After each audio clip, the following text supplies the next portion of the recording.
کریم، ہماری آج کی یہ حاضری محترمہ اور مرحومہ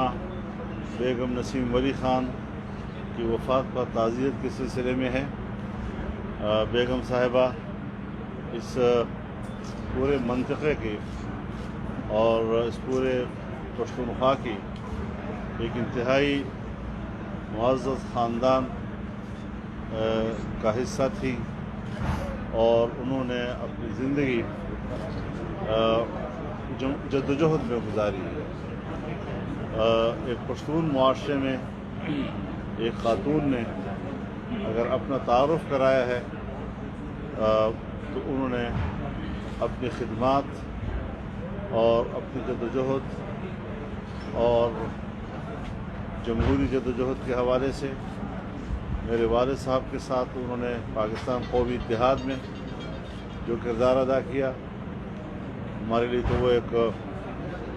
بزرگ خاتون کی حیثیت رکھتی تھی، اور آج ہمیں ان کی وہ ساری شفقتیں یاد آ رہی ہے جو ان کی طرف سے ہمیں ملی، اور پھر MRD کی تحریک میں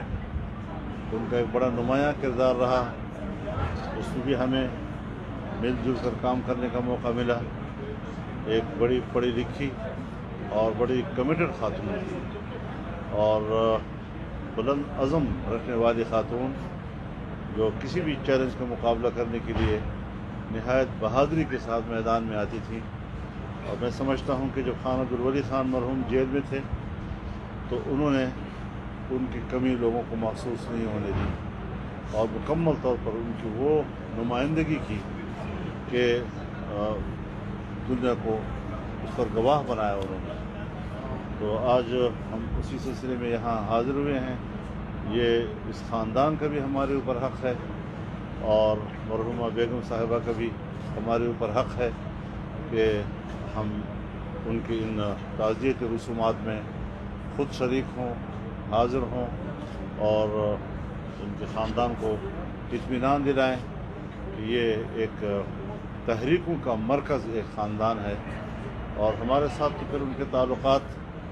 خاندانی حوالے سے ہیں، جس طرح خان عبدالولی خان اور مفتی صاحب کے تعلقات تھے، خان عبدالغفار خان اور ہمارے اکابرین کے جو تعلقات تھے، تو ایک سلسلہ اس تعلق کا چلا آ رہا ہے، اور اس وقت بھی ہم اس تعلق کو نبھا رہے ہیں، اور انشاءاللہ اس کو نبھاتے رہیں گے۔ مولانا صاحب یہ بتائیں کہ PDM کا نیکسٹ لائن کیا ہوگا، اور یہ بتائیں کہ اس میں جو آپ لوگوں کا اگلا جو اجلاس ہوگا یا رابطے اس میں دیگر جو سیاسی جماعتیں ہیں، خاص طور پر پیپلز پارٹی، ان کو اعتماد میں لیا جائے گا؟ دیکھیے، اس وقت تو بہرحال پیپل پارٹی نہیں ہوگی، اور PDM مل کر سوچے گی اس ساری صورتحال کے بارے میں کہ اس کے اگلے اقدامات کیا ہیں، کیا لائحہ عمل ہم مرتب کر رہے ہیں، اور اگلا پلان کیا ہوگا ہمارا۔ تو انشاءاللہ العزیز ہم نے ہمیشہ فیصلے اجتماعی طور پہ کیے ہیں، اور اب بھی انشاءاللہ بڑے اجتماعی انداز کے ساتھ آگے بڑھیں گے۔ اچھا مولانا صاحب، جو جہانگیر ترین نے نیا گروپ بنایا ہے اور اپنا کو پارلیمانی لیڈر بھی وہ بتایا ہے، تو اس حوالے سے آپ PTI کے مستقبل کے بارے میں آپ کیا کہیں؟ اپنا پارلیمانی لیڈر لانا اس کا واضح اعلان ہے کہ وہ عمران خان کو اب لیڈر آف دی ہاؤس تسلیم نہیں کر رہے، تو اس کے بعد پھر ان کی اکثریت ختم ہو جاتی ہے، ان کو نہ حکومت کرنے کا اب حق حاصل ہے اور نہ بجٹ پیش کرنے کا حق حاصل ہے۔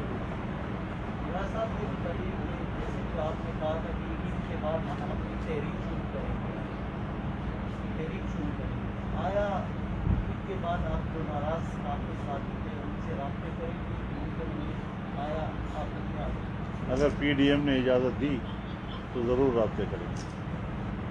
مولانا صاحب، آپ نے پیپلز پارٹی کے حوالے سے بتا دیا، ANP کے حوالے سے دونوں کے بارے میں ایک ہی جواب ہے۔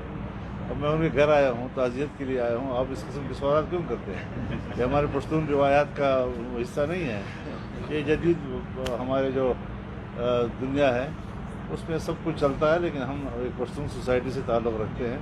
اور ہمارے اپنے اقدار ہیں، تو اس طرح کے ماحول میں جو ہم تعزیت کے لیے بیٹھے ہوں اور آپ ایسے مسائل چھیڑیں تو میرا خیال مناسبت نہیں رکھتا۔ صاحب یہ بتائیں کہ اتنے عرصے کے دوران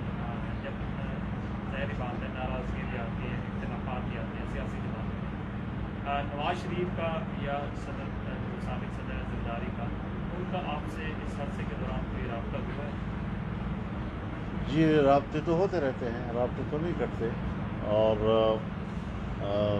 اس مناسبت حال سے جو بھی گفتگو ہوتی ہے ہوتی رہتی ہے۔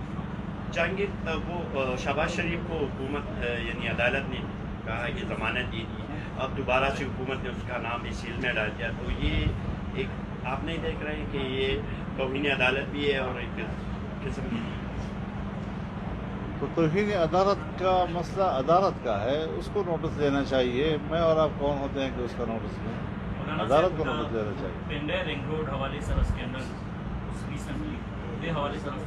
اس کے حوالے سے جو وہ تفتیش ہو رہی ہے اور چھانبین ہو رہی ہے رنگ روڈ کے حوالے سے۔ ہمارے ہاں اردو میں ایک محاورہ ہے کہ چور مچائے شور، تو یہ جو لوگ آج تک چور چور کے شور مچاتے رہے تو کچھ اور ہی نکل آیا معاملہ جی۔ لیکن اب غالباً اگلے سینٹ میں یہ قرارداد چلی گئی ہے، اور جے یو آئی کے ایک سینیٹر نے باقاعدہ اپنی قرارداد جمع کرا دی ہے، تو جب ایوان میں ایک بات چلی جاتی ہے تو ساری صورتحال سامنے آ جائے گی۔ میں ذاتی طور پر چونکہ اس دنیا سے ناواقف ہوں، چاہے اس سے پہلے زرداری صاحب کو نشانہ بنایا جاتا رہا، چاہے اس سے پہلے میاں نواز شریف کو نشانہ بنایا جاتا رہا، چاہے اب ایک نئی صورتحال ہے، میری اپنی سیاسی ساخت ایسی ہے کہ میں ان قسم کی جھمیلوں سے کافی دور اور کوئی مناسبت نہیں ہوتی۔ لیکن بہرحال یہ قومی امور ہیں، قومی امانتیں ہیں، اور قومی امانتوں کے اوپر اسی سطح کا جو پاکستان کے ادارے ہیں ان کو نوٹس دینا چاہیے۔ پی ٹی آئی کا مستقبل کیسے دیکھ رہے ہیں آپ؟ پی ٹی آئی کا مستقبل کیسا دیکھ رہے ہیں آپ؟ پی ٹی آئی کا نہ ماضی تھا، نہ حال ہے، اور نہ مستقبل ہے۔ یہ جو ان کا ماضی آپ کو نظر آ رہا ہے یہ بھی کسی اور کا ہے،